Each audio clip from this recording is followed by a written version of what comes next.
RoboCop. Dead or alive, you're coming with us. I'm bad at this camera being opposite Get direction him of in what I'm. focus. I can't even tell who that is. I Just can't do kidding. that with this one. It focuses on its own. Anyway, there's a waste of time. Hello, everybody, and welcome to the Overly Critical Hyperanalytical Movie Club.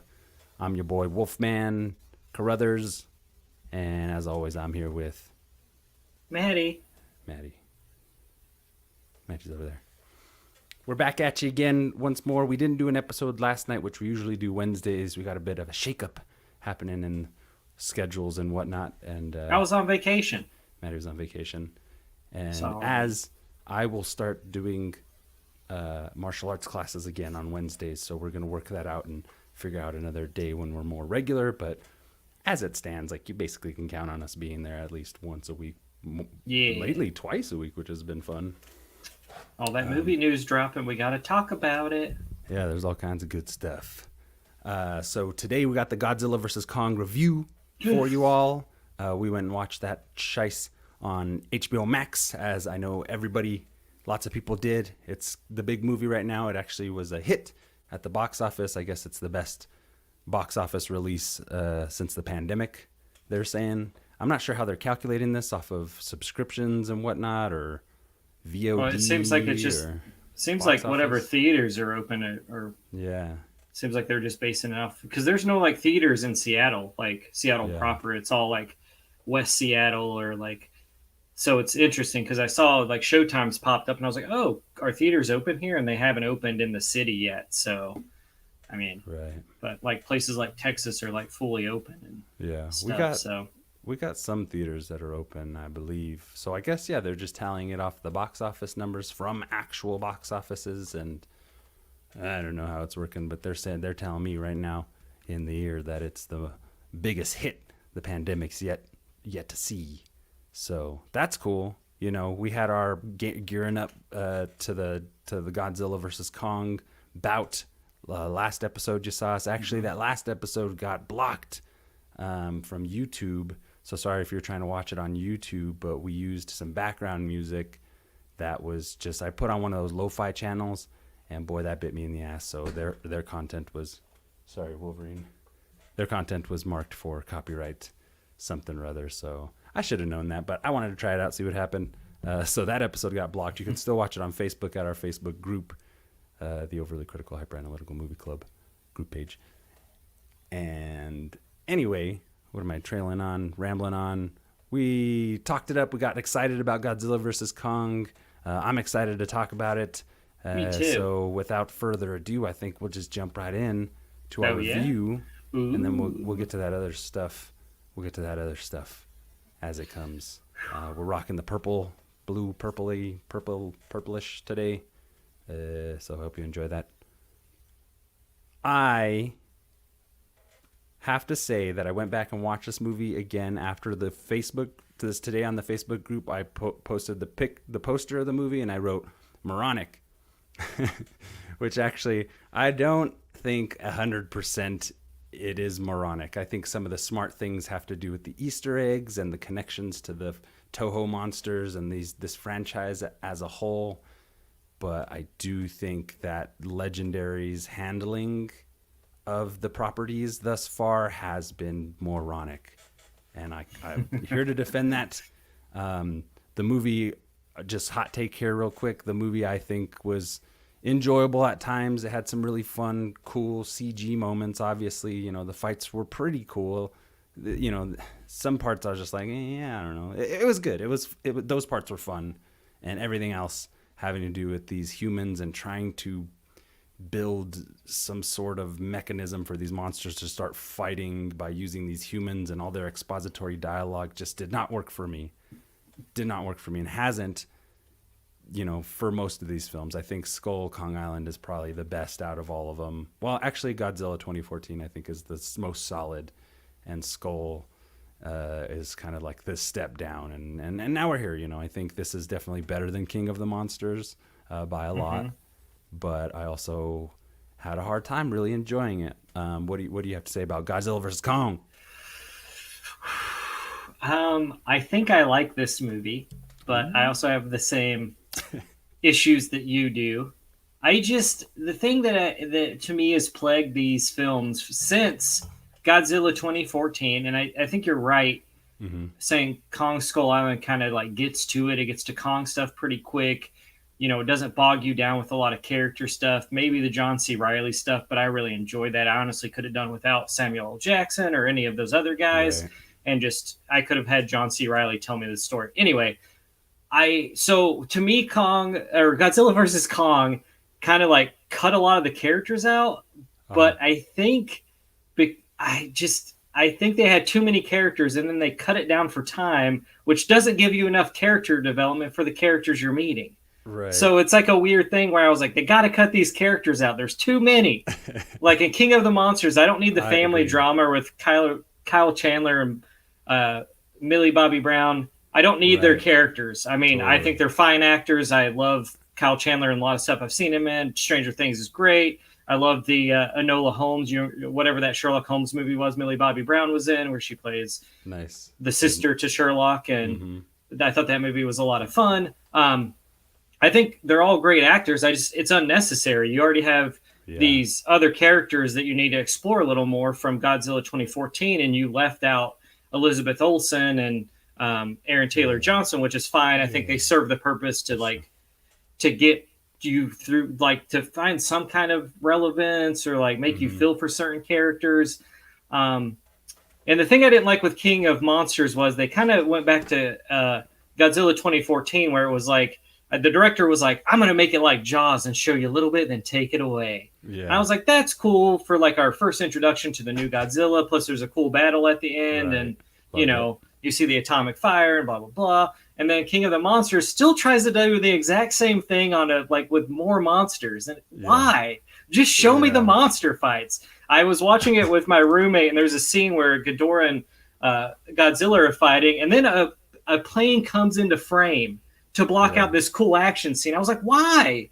Yeah. Like, why would you do that? I didn't come here to see a fucking jet fly around. I came here to see Kong fight Ghidorah. And I love that in Godzilla versus Kong, they get away from that. They're like, we're showing these guys, they're going at it. There's Yeah. no more of that. We know what they look like. I just think there's too many characters, and if you're gonna put a lot of There's characters way in a too movie, many. you got to give me more to go on than just like Yeah. here's this. However, I will say that Brian Tyree Henry? Is that his name? Yeah. Yeah, I You thought got his it. character was great, but with really poor dialogue. But I liked how just eccentric he was because I've never seen him play a kind of character Yeah. like this before, He's and I good. thought he was great at it. Yeah. But some of his dialogue moments are atrocious. Agreed. And Julian Dennison, who is from Hunt for the Wilder People, Mhm. he was in Yeah. Deadpool 2. I thought he was good Wasted in that. potential. Wasted. Like this guy's hilarious, and I'm sure Yeah. he had better lines off the cuff. Because I feel like Taika probably let him like do what he wanted and be like, what would little kids say Right. in Yeah. this? And I it's think a big issue, like what you're saying and what I'm. You have a lot of great actors in this movie. You have a great cast here. You have almost too many good actors for the amount that you have to offer them. And yeah, the podcast Brian Tyree's character. He was I love this guy. I love Atlanta. I think he's awesome, but he annoyed yeah. me the most out of all of them. I hated his character, and mostly because of the humor takes that they're here. I feel like they're nudging towards a punchline that everybody kind of like, oh, I've heard that kind of joke before. Haha, that is funny. But they're not really building to their punchline. They don't got good setups and then knockdowns. It's just like, here's a scribble of what this joke could possibly be, and we're just going to knock it down and move on. And it's like, ha ha ha. Like, I'm surprised it didn't have a laugh track on these comic relief parts. And I think that the last three movies in this franchise have suffered because of their constant need to keep things so light. I mean, I guess this is a family movie. That's what we're talking about here. This is a family movie. It's all about family. So I guess in a lot of ways, these characters are being sold to kids, which I guess historically Godzilla kind of started as this parable of nuclear dangers or whatever, and then turned into being sold to kids more in Japan and everything. So whatever, I get it. I get it. It's like popcorn entertainment. I get it. But it's like they keep like they have unlimited money. Just pay these actors. Yeah, come on, join the party. We'll get you to say something fun. You know, we'll come up with something right away. To me, this whole movie felt like it was being written as it was going. And Yeah, that was very hard to watch. and I feel like a lot of stuff was cut from it too. There's a lot of weird moments that are like, Yeah. maybe we should have. So Serizawa's kid's in it, who was played by Ken Watanabe in the other two films, Right. and his son is the one who pilots. Spoiler. Can we spoiler, or are we just? We're gonna spoiler. I feel like everybody and their mother saw Yeah. this movie this weekend, so spoilers ahead, folks. So he ends up piloting like Mecha Godzilla, and this first time you get to see him in action, really. Yeah. And I was like, wait, so that Serizawa's kid, or are we just all Asian peoples have the same last name at this point in the Godzilla universe? Yeah. Like, so there's like no setup for his kid, and then he instantly he like dies in the next scene. Yeah. To me, exactly. it seems like there was a bigger movie here that was probably a 2 hour, probably like 2 hour plus slog, which I don't know at this point. I feel like King of Monsters could have lost an entire like 30, 40 minutes. And this one should have ultimately been longer. This is the knockdown drag out. This is Godzilla versus Kong, Agreed. you know? So I just was like, this is weird. And I just, the Hollow Earth stuff, I was like, I remember when they like introduced it in King of Monsters, and I was like, okay, it's kind of interesting. That's maybe how Godzilla moves around and gets places faster. But I was okay. I didn't hold any stock in that. I thought it was just the random weird dude in the movie who was like, I knew it was real. And you're like, okay. Yeah. And then they go. Sorry to cut you off, but case in point about the humor here is in King of the Monsters. It's that same type of humor, and I have a feeling that it might be Mike Dougherty. I like Michael Dougherty. I think Trick or Treat is great. I think Krampus is pretty good. Other than that, I can't say that I'm a huge fan of his other stuff, and I honestly, not a whole lot comes to mind. You probably know more, but I think it's just the three. What I noticed, this is my theory here, is that Mike Dougherty was like a protege of Bryan Singer. I think some people might know that they kind of had connections. And he helped write like X-Men and stuff. Yeah. So what I notice here is what Singer did was he would have a lot of slick stuff, very solid vision. It would look great. Godzilla versus Kong looks great. Everything about it I like. All the cyberpunk aesthetic, the futurism that's involved here, and the lighting and everything. I like it.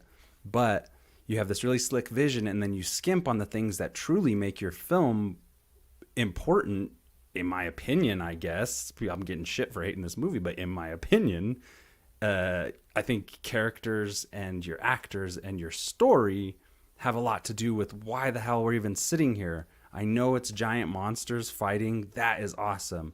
We'll get to the fights in a second because I got pretty much a lot of good things to say about the fights. But the most important things about any kind of film, in my opinion, were totally skimmed on in this effort. Yeah, I agree. I also think they could have used one more Kong movie to set up Rebecca Hall, I think is her name. Yeah. And the little girl's character to kind of set up that connection with Kong. I mean, I got enough of the little girl and Kong to realize that they did have a relationship, which I thought was good. And I just, there's just a lot of characters you don't need, like Skarsgård. I don't need him. It's unnecessary. Just tell me that there's a Hollow Earth. And then the daughter of like the billionaire Apex company guy who just kind of shows up. And there's scenes where she helps the little girl when like Godzilla's attacking the ships. And then she turns in 2 seconds, she's a villain. Yeah. And I guess it's all these characters. Like, why was the daughter character there? My father's going to get what he wants. Like, these are really, it's 4 or 5 different movies clashing when all you really need essentially are 2 movies clashing, Godzilla and Kong.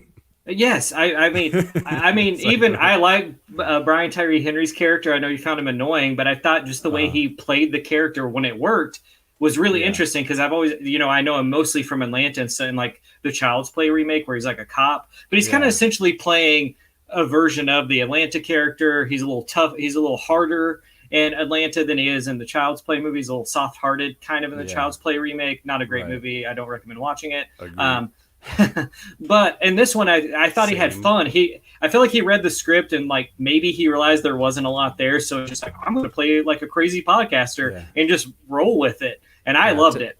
Um, to his credit, and to Adam Wingard's credit, I think Adam Wingard is a pretty solid director. The way he's handling some of these really good you're actors, next. you The know. Guest, solid flicks. Yeah, I like the guy, and I love the guy actually, and I'm a fan of his. And you know, I'm in a lot of ways, I'm still a fan of Godzilla versus Kong. I just feel like I need to say my piece. Yeah. But you know, much to the credit of Brian Tyree Henry, I never see him falter in this. He sells what he is there to sell.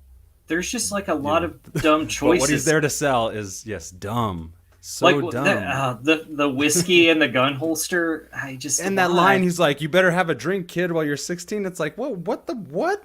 You know, like like I get that that's probably funny on paper, but like, I no would. self-respecting like adult. I don't know. Why would you offer a kid a drink like that, even if it's? This I don't is. know. I get it, but it's stupid. I want to do a quick rewrite here for the ending, real Yes, how quick. it should have So, ended. well, so you have Surizawa's kid who is like, "Oh wait, we don't know how this stuff's going to react when we put it in Mechagodzilla."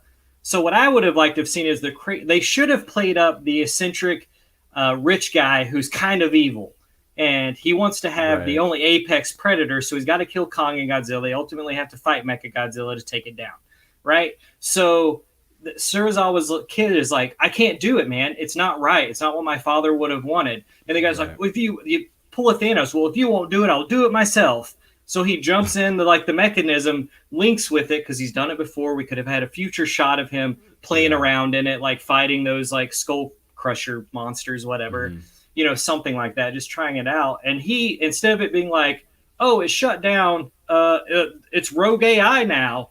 I was like, Yeah. what? Like, why can't it Yeah. just be an eccentric billionaire madman who just wants to control the world and be the only apex predator? Right. Try to take down these two great classic monsters. Yeah, that would have And been then cool if he Surizawa imprinted to it. Right. and then Surizawa's kid comes in instead of that whole like, we'll just pour whiskey down the computer to make it go crazy so that the heroes can win. Surizawa's kid kind of rid himself of working for this, terrible corporation that I don't think his father would agree with him working for. And kind of would have been him to like shut down the computer maybe, but the guy's fused with the next, he turns in this weird creature AI thing and is like still control. I don't know. It would have been cooler just to see them go full crazy Right. with like Yeah, him being I mean, fused with this device or something. yeah. That's just how. If I was writing this movie, I would have had the redemption Right. for Surizawa's character I mean, and had a little more to him and have him show up in like a future installment of either a Godzilla film or a Kong flick instead of just like, I guess we'll just kill him. yeah. I mean, there's a lot of that, and it's like there's definitely a lot of shouldas and couldas here too. But it's like, what can you do at this point? And it does seem like there's way more movie to be had here, and that's just Wingard director's Yeah. cut. Wingard director's cut. I mean, I don't know if I could sit through this dialogue ever again. I watched it Dude. twice.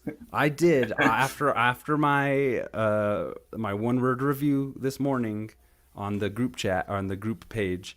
I went back and watched it again. Granted, I was listening to different music. I didn't put the sound on. I could not take the dialogue. I cannot take hearing these people talk through this whole movie like that. You ask me what I don't like about it. There's a lot of cool shit in this movie, but that is very hard for me. And It's hard to watch people who are scientists and be idiots. all the pseudoscience. It's like next they're gonna be like, actually, the Earth is flat and we gotta flip it, in order to fucking. Well, it was my issue with King of Monsters too. You have like Surizawa and these people who like follow the Titans, and then Kyle Chandler's character comes in and goes, "It's this, it's that. Follow me, hate it. follow it." And you're like, "Oh, white savior complex." Like Jesus, who is this guy? He's taking photos of wolves. I followed Surizawa from Godzilla 1. I trust his opinion more than I trust this white guy. Who is what? And My and issue- that's like one of the biggest problems too, is introducing new characters or hanging on to old characters purely for the fact of delivering expository dialogue. And I think maybe this is somewhat of a tradition that has run in old Toho films of them kind of being like, this is that guy and that's what he does or whatever. But we are in a new state of filmmaking where we could decide not to be so lazy. I know I didn't make this movie, but I'm just saying, like, as a writer, like, or whoever decided, yep, that's the line. Those are the lines. This dialogue's great. This script is great. I mean, cut some of that shit. Film is a visual medium. Why do you got to tell so much? Show me. I don't care if a character reoccurs, like if they want to bring Millie Bobby Brown back and her dad, Yeah. whatever. That's fine. Don't add two new characters to her storyline. I like the Rebecca Hall and the little girl with the sign language. I thought that was great. I thought they Yeah. were the two best characters that were Yeah. introduced to this movie. But I didn't need Skarsgård's character. They could have figured out Hollow Earth some other way. I don't know. To me, it's like, why put in his daughter as a villain? You could have just had random mercs. Just get some random dude. You don't have to Yeah. pay any money just to be like, all right, we got what we need, and just like And the shoot daughter a plane character. down. This is what I It's hate too. It's like this character's supposed to be obnoxious and entitled and this. So we're just gonna do our base interpretation of that and go with our first like obvious lines in order to portray that character in this way. It's like, yeah, some people are pretty terrible, but I think even the psychology is deep with people who are, like somewhat, I don't know. I just think that I this mean, this character, along with many other characters, come in and they don't have any other purpose than to just kind of pinball you over to the next part of the roller coaster. And it's just like this movie preys on your intelligence, and that's why I say it's moronic, because it functions off of your level of stupidity. And I'm sorry, I just gotta say, I don't feel like I'm that dumb. Anyway, sorry. I mean, I don't know if it's like a. I I mean, don't I have that get. much I dumb. kind of read like the thread after your moronic thing, and I'm just not gonna. If you want to read it, it's fine. I Yeah, it's fine. agree with what people have said. I enjoyed it as a Uh-huh. popcorn flick. I also do have my issues Yeah, with it. yeah, It's not the perfect. I also was talking to my roommate about like versus films. I just think they try to pit these two characters. That's why I yeah, don't think Batman versus Superman works, because I don't really want to see them fight unless it's a yeah, necessary. Like if the Justice League has been compromised and Batman's like, oh shit, I'm the only one who didn't get controlled by whatever rogues gallery villain controls them, and he yeah. has to take them out. That's a cool scenario where Batman has to fight Superman. I just, Right. like the events that happen in that movie, I don't really care for. And I was kind of, he was like, what about Alien versus Predator? I'm like, that's fine. They're both villains. They kill people. You Yeah. can kill off a ton of predators and ton of aliens because you don't really care. You just want to Right. see monsters on the screen. But here it's like people care about Godzilla. You're either a Godzilla fan or a Kong fan, or you're both. Like I like them both. I lean more towards Godzilla. I don't necessarily need to see them fight. I I thought kind that, of want yeah. to. I kind of want to see the Godzilla and Kong team up. Is the name of the Yeah, film? but the Yeah, buddy yeah, flick. yeah. I I mean, I love like. these guys. I love them both. I love these iterations of these characters, honestly. And And I did.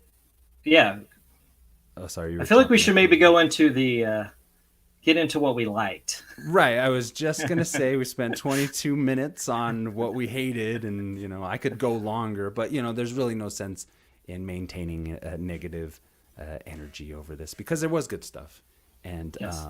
I just what do you think of like the fights? They kind of did it in little rounds, and then they had kind of the boss fight at the end and everything. I really liked a lot of the fights and stuff, but it was very easy to be passive to this amount of CG. It's all good CG. I like CG. I feel like sorry, I'm going a little negative here, but I feel like it bent There'll be for some me in there. for me these movies are I like Cloverfield, right? I know a lot of people makes a lot of people sick, but the sense of believability that comes for me from these films is those shots from the helicopter, from the street, from the news cam, on the TV near the restaurant or whatever. Like it's great to see like the big broad image of this big brawl fight. It's cool. I feel like they just hung on a little too much. I liked it. I wish there was more. I wish there was more from the human eye view of the fight, Yeah. more longer, and not so much the squared up boxer What match. But I feel like that was a lot of people's complaints about the first Godzilla 2014, because really, it was like this whole that's like what I like. everything was looking up. I mean, I like. Don't get me wrong, I like that too. My issues with Godzilla 2014 is could have been more Godzilla Muto fight. I Yeah, wish when they kind of went out of the like when they like closed the doors on that one scene. It's like yeah, come on, man, let me see this shit. I get yeah, it. It's vision, yeah, and I might not totally agree with it, but at least it's his vision. That's fine. And they yeah, kind of do a similar thing in King of Monsters, where they, yeah, like I said, they drop a plane into a frame of where him and Ghidorah are fighting. Anyway, I love the fight scene. I love the final battle. I thought the underwater Mhm. battle was a little weird. I didn't really know what was going Mhm. on in certain scenes, but I just think it's supposed to be kind of chaotic. It's their first bout, Yeah. and it's more Godzilla's territory than Kong's. Kong is like land based, you Yeah. know, and but I think the final fight in Tokyo is great. Hong Kong. There's Hong Kong. There's a lot of scenes where Godzilla crawls after him, which I thought was That was cool. Very. very frightening because you've never seen like he moves more like a lizard, Yeah. and I like that he runs a little more. He's a lot quicker than in the previous Mhm. films, which I thought was great. It seemed like he was more nimble than Mhm. previously in like King of Monsters. I feel like it's just like weight against weight at the most in that film. Yeah. I Yeah, I thought the fight scenes were great. I definitely when Kong goes down, I was like they're gonna kill Kong, man. They only gave him one movie. This is That Godzilla's franchise now. He's gonna continue on. that was So very compelling when Godzilla was like scratching those yeah, wounds into his chest and stepping on him, and he's like, "Stay down," basically. So yeah, that was one thing while I was watching the film again, silently, more or less. I had background music, but I was just watching it silently and seeing there's so much of this movie that tells itself without you having to hear constant exposition. But I mean, maybe that's where we're at attention span wise. But really, well visualized and beautiful, and some of the stylistic camera maneuvers where they would kind of go 360, and it's a total roller coaster ride. And it's and I think going to the amusement park, when you go, you have your favorite roller coaster ride, and maybe one that you're like, yeah, it's fast and it has a bunch of loops and whatever, but it's not my favorite. yeah. And so I don't love every roller coaster. Sorry, I'm getting negative again. But yeah, these fights were great. The animation was really good, and I mean, just the visuals, the Hollow Earth stuff was really cool. Just kind of a whole added layer to the thing. And at that point, I was just like, well, okay. Yeah, I thought it got a little weird when It it's was like cool. how he gets back up to Earth, or Yeah, and I yeah, was like, all right. I mean, I could have done without the Hollow Earth stuff and just some yeah, other reason Kong has to go to end up in Hong Kong. yeah. Um, I was gonna say Oh, something sorry. else. Hope I didn't cut you off. No, I was thinking about something and I just, so I don't know that much about Godzilla and how he can use his atomic breath, but I felt like he used it too much. And I feel like Yeah, in the other films, when he uses it, you're like, because it's like that, like if I can't pull this off, I'm dead. yeah, Godzilla's done. So yeah, when he does it and he powers it up, you're like, oh shit, someone's about to go down. But he was using it like every 5 seconds in this movie. yeah. He was unlimited. Yeah, and I was like, Godzilla breath. maybe that's I I feel like in King of Monsters he goes like atomic level towards the end to take out Hmm. Ghidorah, and I wonder if that like, changed his because they did say he evolved once the atomic bomb went off when Serizawa plants it. Yeah, Like he had stepped up to a new level of Godzilla, so I wonder if that's kind of explaining why he can do it more. But I yeah, like those maybe. moments when he uses like his super moves and stuff are always like big climactic, like oh shit, Hmm. here it comes, get ready, Mecha Godzilla, you going down. And then that didn't happen, so I didn't feel like Yeah, when the big fight with Kong helping Godzilla take out Mecha Godzilla, it just didn't. I mean, it's like they're gonna win. There was no moment where I yeah. thought, as It soon as seemed Kong like steps into the ring, you're like, oh, yeah, okay, well, Mecha Godzilla's going down. yeah. Kong really made pretty short work of Mechagodzilla compared to how badly it beat Godzilla himself, Well, compared to that's how badly Godzilla beat Kong. What's so. going My on there? rationale for that was because they made Mecha Godzilla to take out Godzilla. Yeah, They were so he not knows all his prepared for moves. Kong. Yeah, Yeah, so it okay. wasn't super prepared I'll for take a Kong, bite. and Kong didn't really get the upper hand until Godzilla atomic breath the axe, and then he Yeah. could like cut him to pieces.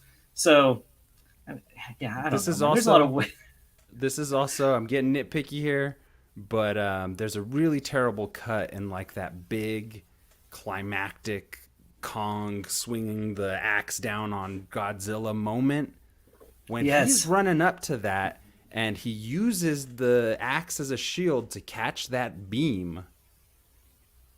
I'm no physics guy, but I think for him to get from it to being a shielded position up over his head, for that beam of energy to stay on it and Oh, him to get that high, it I doesn't think make those two any scenes sense. happen at a different time though.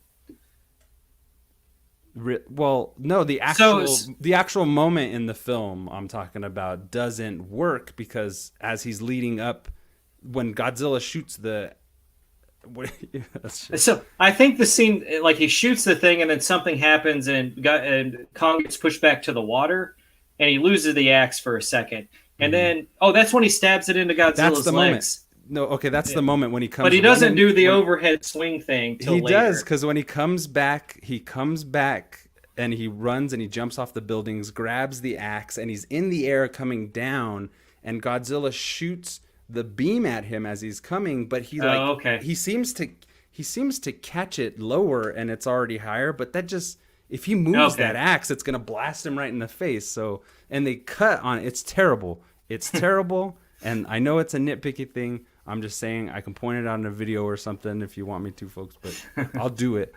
But it's just it's a big moment, you know. I don't want to shit on this movie because I know a lot of people who are really enjoying it, and I'm happy for you. And I enjoyed some of it, but this is for me. And disclaimer: I'm notorious for not and being able to enjoy popcorn flicks. You know, That's true. I It's got surprising he likes Pacific Rim too. people keep saying that, but I think it has a lot of merits. But you know, I wouldn't say it's a good movie, so there's that. but but I think it's yeah, more and surprising that I don't love this more. it's not yeah, it's not even that I need more depth or more substance exactly, because honestly, what I think this movie would benefit from is art by subtraction. Like, take some of this stuff away, go simplify it, get out of the way of the monsters, simplify why we're there.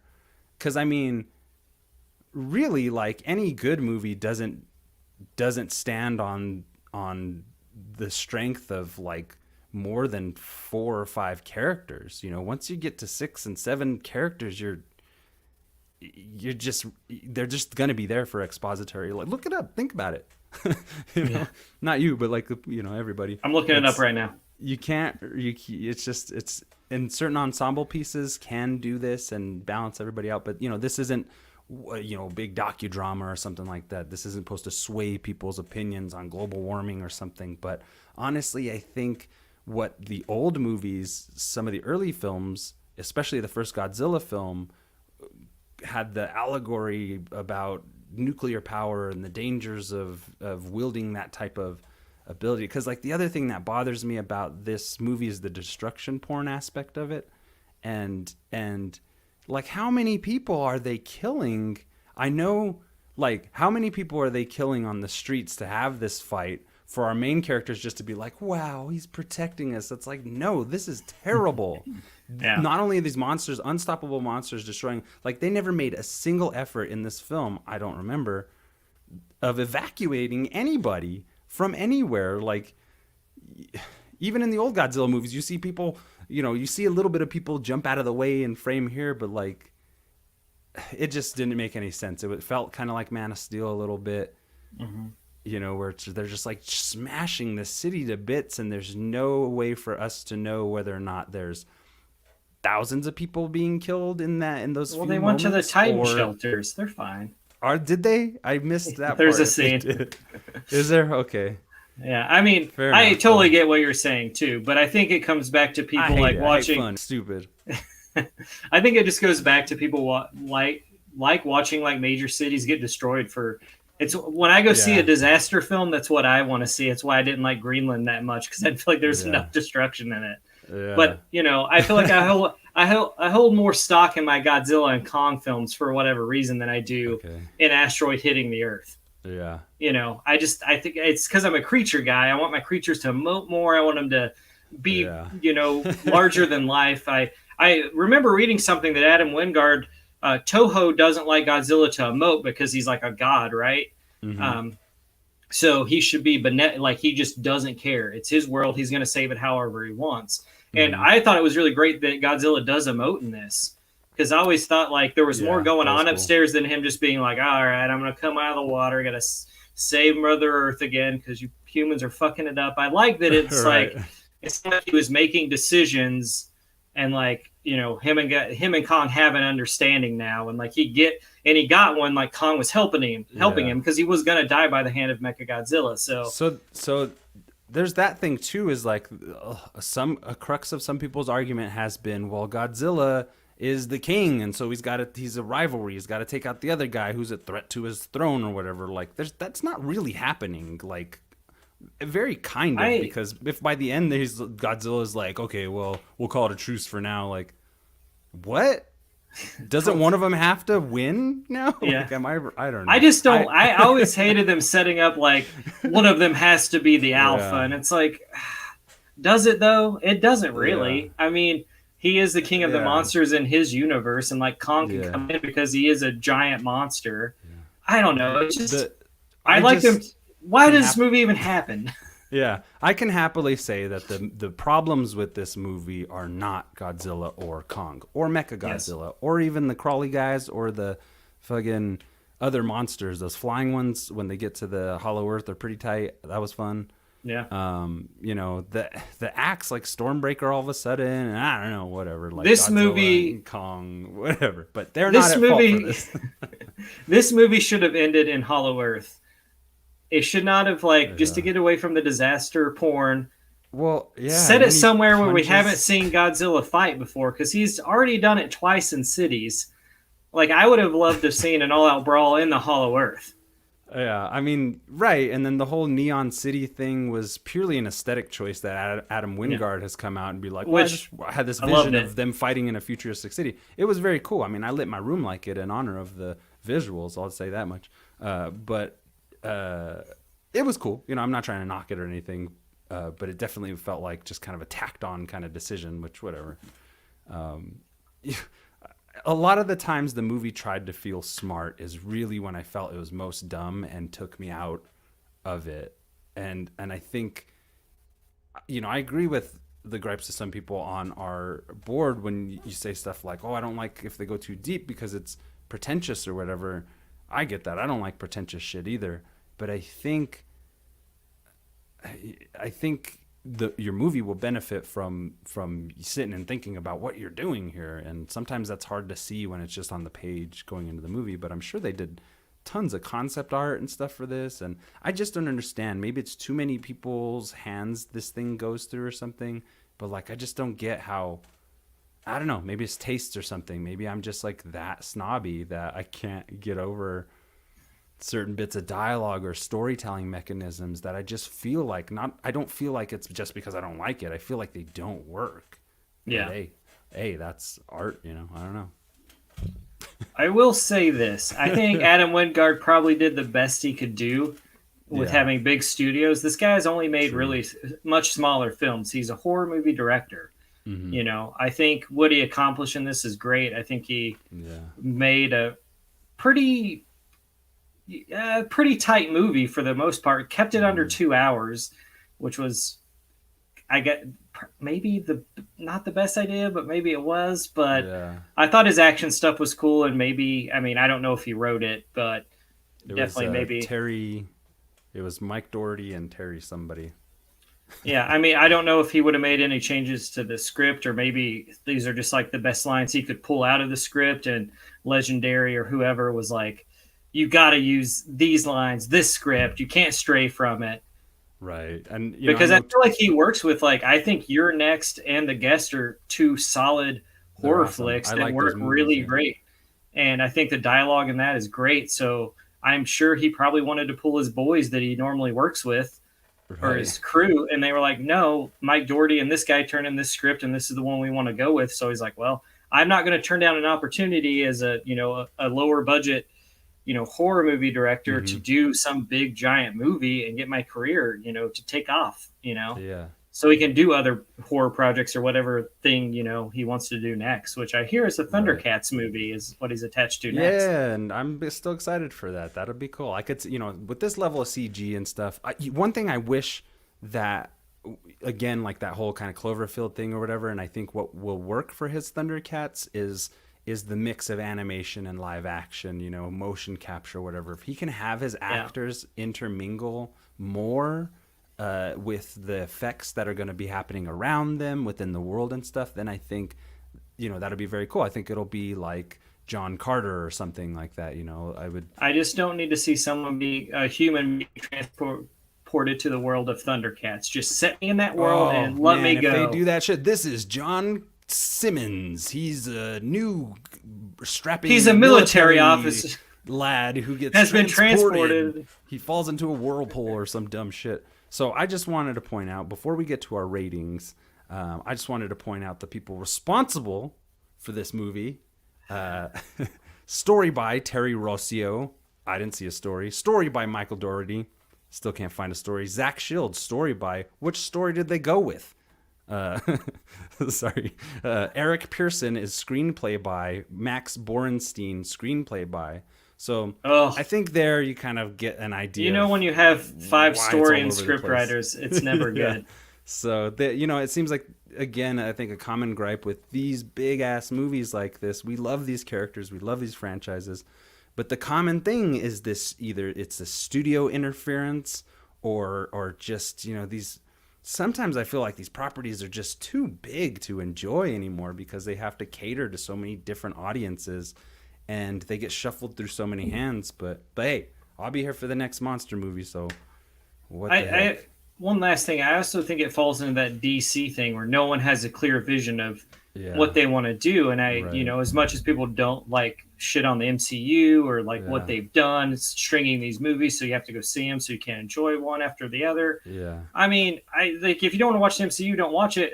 Are you going to go watch the Godzilla films too? Like, if you Yeah. can't get behind Steve Rogers Captain America, how are you going to relate to Godzilla? So just let us have these universes. Stop Yeah. complaining about it. Like, just have a clear set in mind of what you want to do with these Right. franchises and do it. I You think know, you too know, many cooks in the kitchen. and writers aside, those guys are doing their job, man. It'd be amazing to have your name credits on any one of these films that we talk Yeah, I about. wish mine It'd be was. awesome. That would be great. So much respect to those guys. Honestly, I was just making a joke, but I don't think Legendary is quite as legendary as they portray themselves. If you look at the track record, they're kind of boasting. They're selling wolf tickets, as it were. I And do also, like that and they. also, hold on one second. And also, I think that Toho is trying to handle their characters with some tradition and some rules and some respect or whatever, but I still think they're detached enough to where they're like, well, the Americans know what the Americans want. We'll just take that money and they can use the character or whatever. But it's like, I don't think the Americans know what the Americans want. Much Yeah, to I what you're mean, saying. yeah, I don't know what Toho wants to do. I would watch Shin Godzilla over Godzilla versus That is Kong a and King. great movie, like a great Yeah, movie. And it's got a I wish Godzilla in that. it, it's got monsters in it. What the heck? Well, I mean, the only thing I would love to see that Godzilla fight something else. I Yeah. mean, because I Shin Mecha. don't. Yeah, I mean, I would like. Yeah, I don't know. I don't like when Godzilla just fights people. I want to see a monster brawl, but Hmm. I don't need it to like. It can have more. Like, I'd like Shin Godzilla because it is commenting on all this stuff that we have to go through just to keep Yeah. people's safety. I'd love that movie because it starts off in this huge boardroom, and then by the time you get down to them finally making a decision, it's like five guys in a room. It's like all these people couldn't do it. Now the prime minister's got to meet with the sub prime ministers, and then the prime minister's got to meet, and it's like this whole how you deal with a situation now, and like with COVID Right. 19 and how that was handled. However you feel about it, there were countries who did it better, and there were countries who did it worse. And the whole time I was watching Shin Godzilla, and I saw this much later. I just saw this a couple weeks ago. You can kind of see how these board meetings probably go for pandemic like events. Right. I Yeah. can't imagine if Shin Godzilla crawled up on our shores and was Right. running amok across America. Gee, we'd be dead. you know, Yeah. because just the way we handled the pandemic in some states and the way it's Oh still my being God. handled Yeah. today. So Yeah. I think that, Trampled us. and what Godzilla and Kong is doing is not doing what Shin Godzilla was trying to do. It's trying to throw back to the original Godzilla and make a Hmm. statement Yeah. and Right. talk about like how we, maybe need smarter people or need to Yeah. listen to certain types of people And that I might have think a different perspective to help us get through these trying times. and I think some people might interpret those intentions to have a statement with a movie and like really say something with the allegory or the metaphor of what these characters represent. I love that shit. I think Yeah. symbolism and all that stuff, it works for me.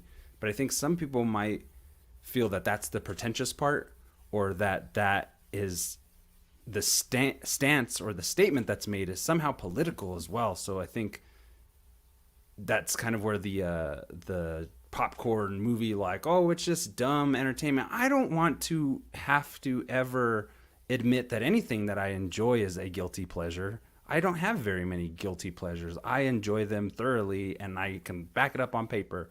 You know what I mean? Like, Yeah. I I don't get that response, and I think this is just my op-ed right now, but I just think a lot of people don't want to take this moment to like either defend their opinion or to have to explain their opinion. I don't think you should have to explain your opinion either, but if you're inclined to, everything you like, you're right, that's why you like it. But if it's just for the sake of, oh, I just need something dumb right now, it's like, I don't know, I just can't join you there. I mean, and then that's not true. I know there's lots of stuff I like that's dumb, like Bad Trip, Eric Andre, that was dumb, it's crude, but I think it's genius anyway. But that's not some people's cup of tea. Yeah, and I appreciate that. And I don't need Citizen Kane every movie or anything like that. If it's gonna be silly and dumb, just keep it simple. And I think, back to Pacific Rim keeps coming up because it's this kaiju stuff. But Pacific Rim 2, for my money, it kept things simple. It was a mess. It didn't really have a story. It had barely even a plot either. But those CG scenes and those fight scenes and stuff, for me, visually moved some story along, I guess. But it was...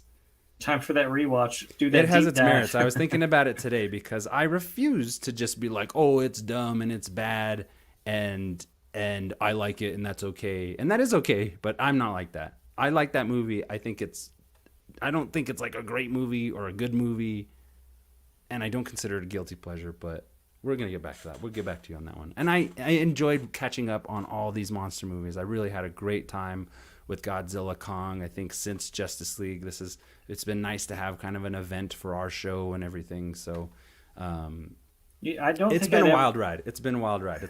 It's been ups and downs, I don't. I didn't ever expect to say when these movies were scheduled for release on HBO Max that I would enjoy Godzilla versus Kong less than Justice League, because I just went into Justice League being like, I don't know what's going to happen. It's 4 hours. Like, how good can it be? Yeah. And I think I would probably much rather sit through that 4 hour movie again than watch Godzilla versus Kong for a third time. That's the thing. Is some people out there that we know are talking about how Justice League was, it wasn't that much better, or it's just blah blah blah blah blah whatever. But I loved Justice League. If this is any kind of barometer between these two types of movies, I loved Snyder Cut Justice League. I thought it was well handled. I thought the writing was good. I thought the dialogue was good. I thought the comedic beats were great. I thought the 4 hour length time was not even that long. This movie felt longer to me, this and King of the Monsters. I would say King of the Monsters feels longer than Snyder Cut. Right, yeah. Oh, but, I love that movie. So, I mean, I guess hopefully that says something to you about, and I don't mean to alienate our audience or anybody in our group or anything with my opinions, but that's just how it is. And I appreciate yours. Thank you for chiming in on the group, getting conversation starting. People have a lot of really great things to say about all the stuff that we love. So we're happy for that. Before we get out of our review, out of 10 Titanic challengers in the pantheon of Titanic, I already said that. Out of 10 giant monsters, how many do you give this one? I do enjoy it on a popcorn level, and I get why people are having fun with this movie, and I get that people can leave a lot of stuff that sometimes I can't, leave at the door because. But I'm going to give it a 5 out of 10 because I think the 5 is the monster fights. The other 5 is all the extra characters I didn't need. This might even move up to a 6 out of 10 if there is a third watch 5 years from now, which will probably happen. I mean, maybe I have gotten a lot more more accepting of like the prequels and other movies that we were lambasting for a long time. So maybe in a few years, maybe I am the dumb one. I'm not ashamed to be wrong, but at this I definitely juncture, think sometimes I am. the stuff just comes at a time and might not be right for you, whereas it's totally working for someone right now. Yeah, that's true. Good And point. That was a maybe good. it's not what you want. I think what we all wanted right now was Mortal Kombat, but we Yeah, have to get through Godzilla versus Kong first. what Matty said, I think that was a very poignant way of putting it. And also, Mortal Kombat got pushed to the 24th, folks. So we were going to have 23rd, that but for you next week. 23rd? Okay. yes, yeah, 23rd. so. Mortal Kombat. It's coming. That'll be one of our next really fun big episodes. I really hope that Scares one's me. good. And that's the thing too is I think Mortal Kombat. I think I'll be able to enjoy that a lot more, no matter how stupid it is. So I'm kind of preparing myself in that way. So we'll see, folks. I'll try. I'm trying. I'm always trying to come at these with the most honest of my opinion, not just to bash something. I'm really just not trying to bash things, but I try and be honest about my opinion and start conversation for you out there who might want to join in or whatever. So we haven't got any comments in a long time, but maybe I just need to promote more. But feel free to chime in whenever. That's why we're here. We're live, baby. Matty gives it 5 out of 10. And I think I was honestly going to go with the same exact rating. I'm writing it down, trying to be slick. I also give it a 5 out of 10 because I think that's a fair assessment of its merits, what it has to offer, and also what it suffers from. And that's a big chunk. That's like half of the whole measurement, right? Mm-hmm.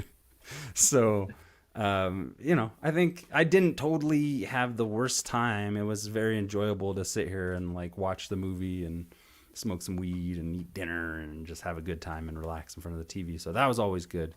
So it wasn't like the worst time ever. But if you ask me if I liked it, not really. My Fair 5 enough. is a little bit leaning more towards the negative. I think Maddie's 5 is leaning a little bit towards the positive. So that's what we're here for, strike a balance. It's hard for me to just discredit a monster movie, dude. Yeah. So we basically said everything we had to possibly say about Godzilla. We probably have more to say about Godzilla and Kong, but that, we already stretched on into an hour. I had some other stuff planned, so I'm going to skip this April Fool's news roundup. Here, I'm not going to skip it, but I'm just going to show a couple of them that I thought were funny real quick, and then we'll move on to a trailer, and then we'll get the hell out of here. One of them that showed up today was this 20-hour cut of Tarantino's Once Upon a Time in Hollywood teased by Margot Robbie. Do you ever get took by some of these April Fool's posts? Yeah, do. I mean, sometimes I don't really think I saw anything today. I think in the message group I saw that Cavill was Wolverine or something. Oh but yeah, because I don't keep track of time or calendars and stuff, much to the detriment of my entire life experience. Probably I don't give a fuck, but. So that news was fresh to me, and somebody sent me Henry Cavill as Wolverine confirmed, breaking, and it's this guy who is pulling an April Fool's joke who I have followed before, who actually has been right about certain things. So that fooled me, and I shared it with these guys, and then they were like April Fools, and I was like, oh shit, that's right. So I always got on April Fools. I am a little gullible, I will say. I thought this one was funny. Mortal Kombat 2, Keanu Reeves in talks to play Johnny Cage over at Screen Rant. I'd watch that. Yeah, pretty funny. The Matrix 4 starts Keanu Reeves. So, and generally you can tell that these are fake because they start to read like Onion articles where you're just like, oh, somebody's just kind of making this up. Okay, I see. Because they don't really have like sources or whatever. But so just gonna kind of gloss over that. But every April Fool's, there's lots of fun, stupid like pranks, baby, and I really love them. And we'll, next April Fool's, we'll try and make a little bit more room for that and talk more about the funny ones. But go and Google some of them; they're pretty good. That Wolverine Cavill one got me; that was messed up. I'd watch that too. I mean, I think he'd be a great Wolverine. I think you would too, and but I think some of that Snyderverse stuff is still kind of up in the air. So yeah, I I would really- love for him to really come back and knows. do at least one more Justice League if that's all we get. So Right. And then, Blumhouse had an April Fool's prank trailer. I feel like we have to watch this. We're was going to go a little long Yeah, tonight, I saw this folks. as well. We're going to go a little long tonight, folks, but I think it'll be worth the price of admission. I'd watch this movie too. I saw this trailer. I was like, yeah, I'll watch this. I'm trying. Is that it? Is this? No. That's Jamie Foxx. Man, I hate when websites don't. Oh, you guys can't see what I'm seeing right now. Sorry. What? I'm trying to get this. Oh, here we go. Dang it. Okay, this link. Sorry, I know nobody can see what I see right now. Here, I should probably just share it so you can see my plight. You know what would have been a good April Fool's joke if we just shat on Godzilla versus Kong, and then at the end we are just like, "JK, we both loved it. These are the things we loved about it." I wish that were the truth. Yeah. So here's Blumhouse's fakey.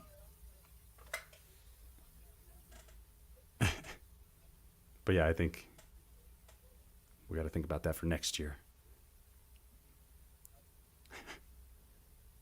I mean, that's like, that movie's great. Tigers Are Not Afraid is great. I gotta watch that. Or you told me about that. Yeah. Chupacabra movie. I think she's doing like a werewolf western produced by Del Toro or something. Oh wow. If I'm right. If I'm right about the director. Yeah, we should have discussions about like the future of horror and stuff. Oh, I didn't mean to do that. Anyway, that was the last frame.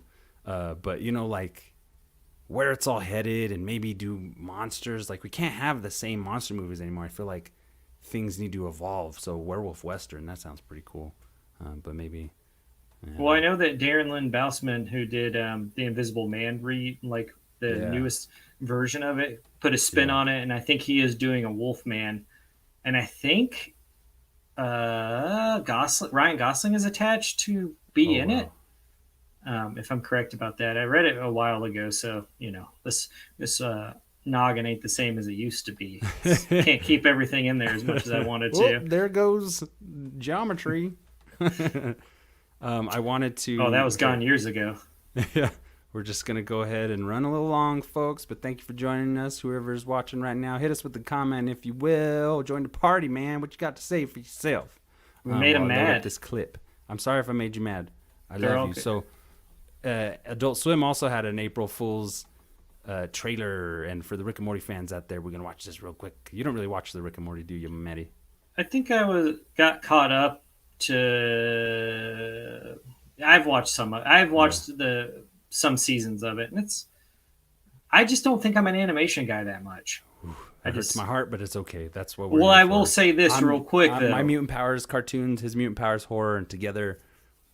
Anyway, what were you say? I love when they both combined. Sometimes I did watch Invincible though, and I saw a comment.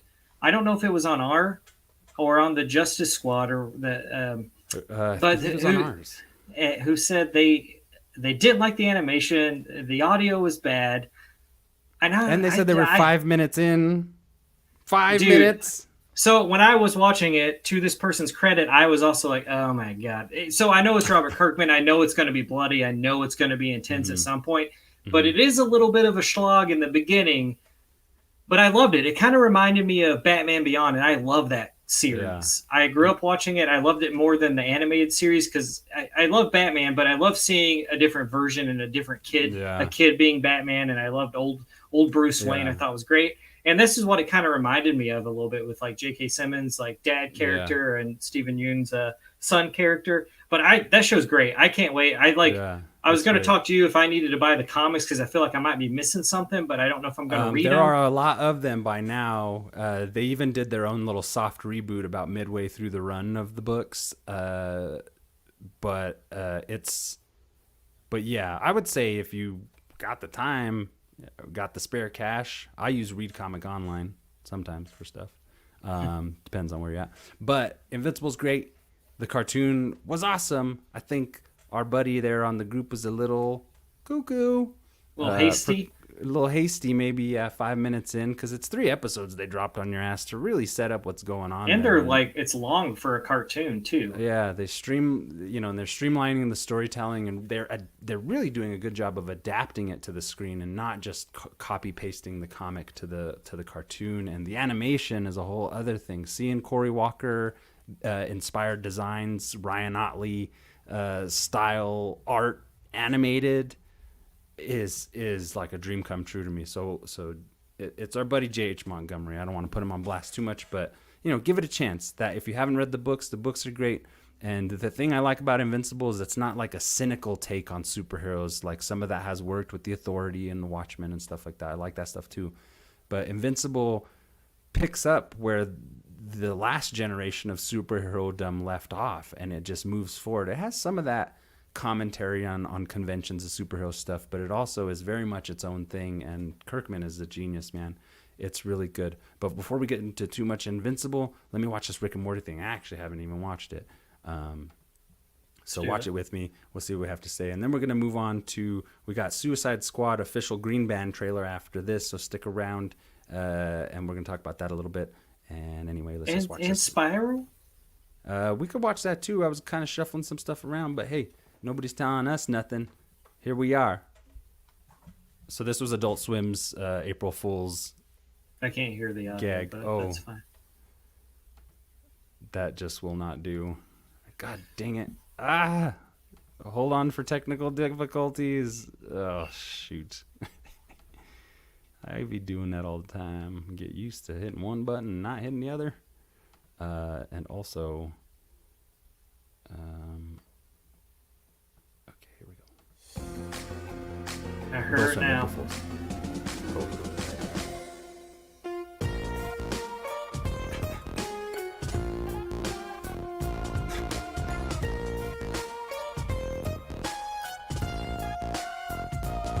It's just like,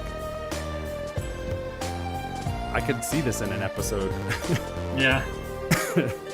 Even though I know it's a joke, it's like that. None of that seems out of the question for Rick and Morty babies. Another part of their April Fool's joke was Adult Swim Junior. On their website, they're going to launch Adult Swim for kids. I just think that's really hilarious. Funny. I'd love it if that was a real thing. That's some of our April Fool's roundup. I said I was going to skip it. April Fool's, we just rolled with some of it. Next up, let's check out this new Suicide Squad trailer. What do you say? Yeah, let's do it. And then we could watch that Spiral trailer too. I was just trying not to get over bloated, but you know what? We're going to run a little long, like I said. Oh, whoops. Okay, queuing this up. We got to go here. I love this platform that we're using. I just wish I had an extra arm, an extra mouse button, clicky finger hand kind of thing.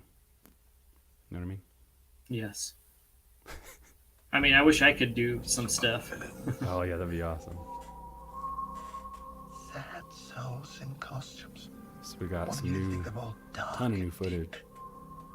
What's it like? Yeah. Live your life as a punchline.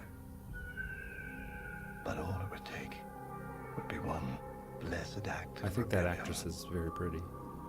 for you to restore your dignity Ratcatcher. in its entirety. Her too.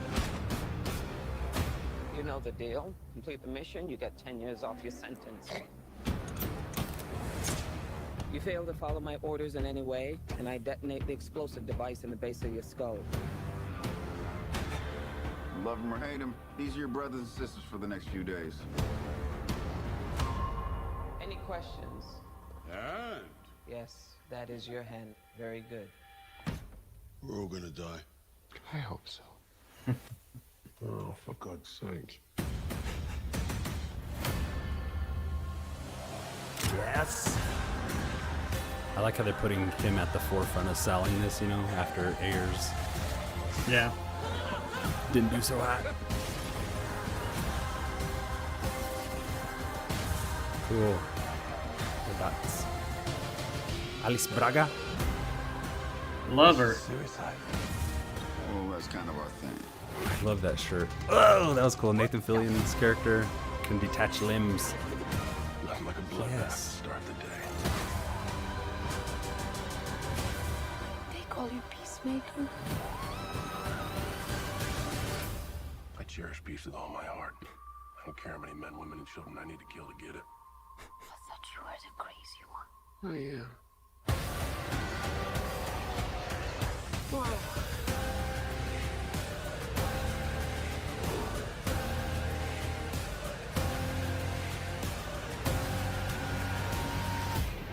Here's the deal. We failed the mission, you die. If we find out any information you give us is false, you die. If we find out you have personalized license plates, you die. What? No. I'm really excited to see Joel Kinnaman do some comedic stuff. Yeah, no, I think this movie looks great. I was talking to my roommate about it, and he was like, "I don't know," and I was like, "It's James Gunn," and I was like, "It's James Gunn, Slither, Super." He's like, "Oh, that guy. He did Guardians, right?" And I was like, "Yeah." I was like, "But this is him making an R-rated Guardians superhero seems like, movie." yeah. Yeah, yeah. And I was like, he's like, "Oh, maybe we'll watch it." I was like, "It's gonna be HBO Max. Just fucking watch it." I feel like everybody's performance, even just from the trailer. See, this is the thing. I feel like I'm one of those people who has a sixth sense about trailers, man. And I'm going to use Pacific Rim 2 as my example, but I knew when I saw that trailer that I was going to like that movie to leave the theater and be like, oh my God, I knew it. I knew it. And with this James Gunn Suicide Squad, it just, there's things about it, subtle things about it that tell to me that this is going to be good. A good movie, a great movie, a fun movie, you know, and not just in that dumb roller coaster kind of way. I'm sure that's there too, but it just seems like dude's got a brain in his head, and I'm a huge fan. I mean, for me, James Gunn track record is pretty good. I mean, for the movies he's Right. made himself. I mean, Super being the one that I don't like watch that often, but Slither I think is genius. I think both Guardian movies are, like I said in multiple reviews of Mm-hmm. most Marvel films, I never thought I'd care about half of the Marvel universe that I care about now, and he had a lot to do with that. So Yeah, absolutely. So it's going to be great to see. And the whole marketing where they're like, they're dying to save the world. Like, it's going to be pretty rough out there for a lot of them. It seems like probably most of them. yeah, And with the format that they're introducing, you know, the format that they're introducing with Amanda Waller being like, I'm gonna put explosive in you, you're a bad guy, you're gonna do this or you're gonna die. You can run through so many side DC characters and stuff and kind of out Deadpool in a way with the Suicide Squad brand. So just putting that out there, and I'm sure these guys are already thinking it. But it looks great. I want to ask real quick: is that Ayer cut of Suicide Squad? Is that an April Fool's thing, or is that like a legit thing that exists? So he had a quote that I wanted to read, and I totally can't find my link now, but hold on. Haircut, Twitter. So there is a hashtag release the Ayer cut that is trending, and David Ayer himself. Dang it, what is going on here? David Ayer himself had said something about the film and whether it would come out. Basically, he was saying that there is. Damn it! Hold on one second. I just got to try and find this link. But I don't think it was. It was from the other day, so I probably should have said that. I don't think it was an. It was at Dark Horizons where I found it. Yeah, here we go. I just want to read what he had to say about his old movie, and that the potential. Because I remember again seeing the trailer for the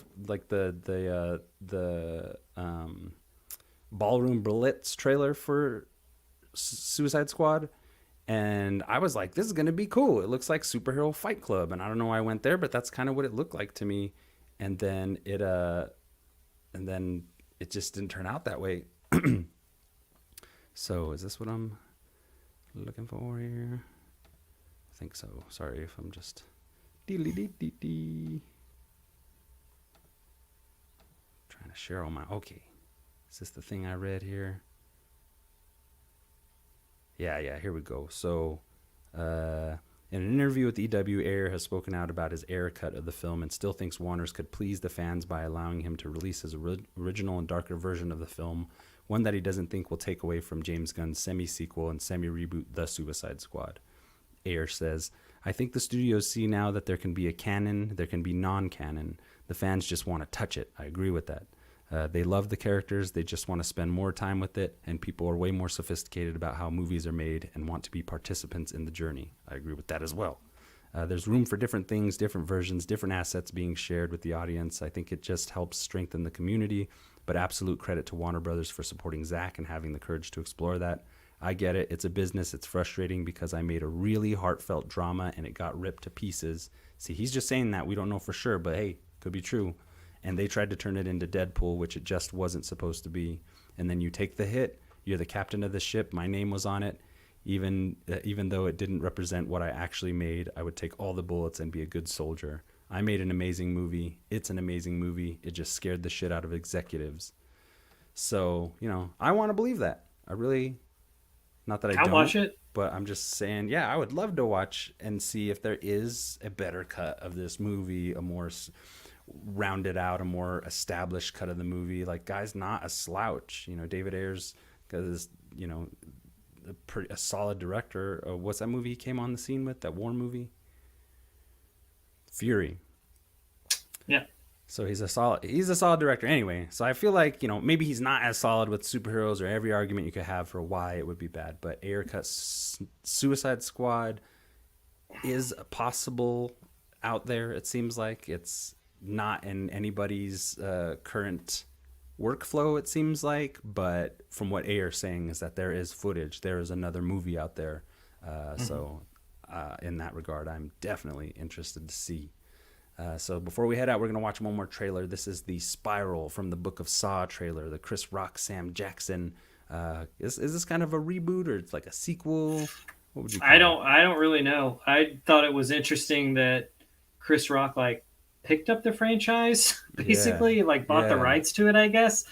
I do like that it doesn't seem like a reboot. It's just going to be a continuation of what came before it. By calling it Spiral, it's kind of setting itself apart, but still paying homage. Because I think the first two Saw movies, I think, are solid. I think it kind of gets in that territory that all horror movies that have a good villain get into. They just become kind of schlocky. There's not really a good idea anymore. It just becomes more torture porn than actually having like a reason to exist.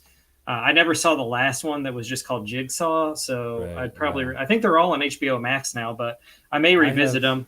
I've never seen a single Saw movie. I'll admit that now. So I like Chris Rock and Sam Jackson. I like the flavor of what's going on here. So I'll go back and watch the seminal Saw films. Is that just the first one, the first three? I've just watched 1 and 2. Okay, we'll go with that. I mean, I don't know what all the films are gonna pull from, but it looks like it's some of the references in this come from more Saw and Saw 2, and Saw 2 is the weaker of the two. Okay. But cool. So, and it seems like they're setting up a new killer in here who may be this Spiral titular character title name. I don't know. But here we go. This package just came in. Green box. What's in the box? It definitely has a 7 vibe though, the way it's shot. Yeah. I like Chris Rock in these dramatic, you know, kind of leading roles. He was great in Fargo. I mean, this is what makes me excited for this, that it is like, for whatever reason, Chris Rock loves these movies enough to, you know? Yeah. I wonder if Noah Hawley has some behind closed doors advice for some of this. No, I don't know. Jigsaw? You know, I mean, Jigsaw Killer was dead. The cinematography is great, I'll tell you that much. Oh, dude, it looks better than any of the other ones. Find him. They're hours, not days. How could I catch this guy? I mean, this probably has a much bigger budget with like Chris Rock and Samuel Jackson joining. Yeah. Because it looks like the rest of the cast is pretty no name for the most part. Like, True. When was the last time you saw your father? I don't know. Tough question to answer. It's getting hot in here.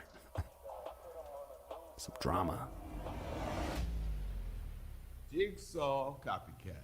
It's gonna go sideways fast. So I wonder if he's, because he obviously wasn't in any of the older ones, right? yeah, no. If anyone made it out of a Saw movie, they usually showed up in like the sequel, and it didn't work out for them. So Okay. So he knows something, that Sam Jackson. Banks. Daddy Banks. This looks cool, man. I really am excited to watch this.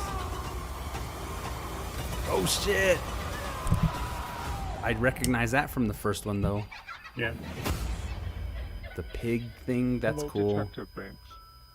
Get out of When was here, the last annotations. time you saw your father? Oh, That's And I cool. like that because Darren Lynn Bousman did direct, like, I think maybe the third Saw or second one, and James Wan did the first Saw. Right. So it's, if you I'm gonna like watch James it Wan later. stuff, even some of his stuff, I'm gonna rewatch Dead Silence soon because it's kind of found this like cult following. Really, and that's the one with the puppet, right? The Yeah. little. And I remember not caring for it that much, but I kind of want to revisit because a lot of Cool. people on the internet are like, "Man, it's pretty good." So revisit. Hell yeah. Well, nice. Folks, that's the show for this evening. Thank you for sticking around and chatting bullshit with us and listening to our bullshit. We hope you enjoyed our review. Above all else, we hope you're having a good time with the movies right now and forever beyond. I'm just going to run through some of our things without having to say them so much. If you're so inclined, you're able to help us and help the channel grow, go to our Patreon, check that out. Come join our Facebook group. That's the Overly Critical Hyperanalytical Movie Club on Facebook. That's a group. Go join it. And we're also on Instagram. Check those things down there. Also, our social media posts and everything. Facebook, you can find our links appropriately alongside everything. Just flashing these here for those people who are visual and can somehow copy paste from something they're watching on their TV. Write it down. I don't know. Merch at TeePublic. We have a TeePublic, and we also have a Threadless store. There is an alternate Travis design. This one has a word bubble of Travis Bickle saying "suck on this" as per the film. And I did that little alternate variation because I just wanted to populate some stuff on our Threadless. But we're also at TeePublic. Go search us. Threadless, TeePublic, Overly Critical Movie Club. Thank you, Daniel Crozier, for being a badass patron of ours. You are a junior producer. That's our $3 tier. We have a $1 tier of support, $3 tier, and a $5 tier. Go check those out on our Patreon. More to come from those things. I've been a little lazy, so I got to get on our Patreon. If you want to communicate with us in any manner, go to our email. It's just one of the ways you can communicate with us alongside social media and all that stuff. But that's our email if you want to say some stuff to us in secret. And we'll be sure to remain to that commitment of secrecy. Anywho, that's what I got for tonight. This one was a little bit of a chonker of an episode, so thanks for those who stuck around and are watching, and we gonna be out. This is Wolfie signing off. This is Matty. Bye-bye.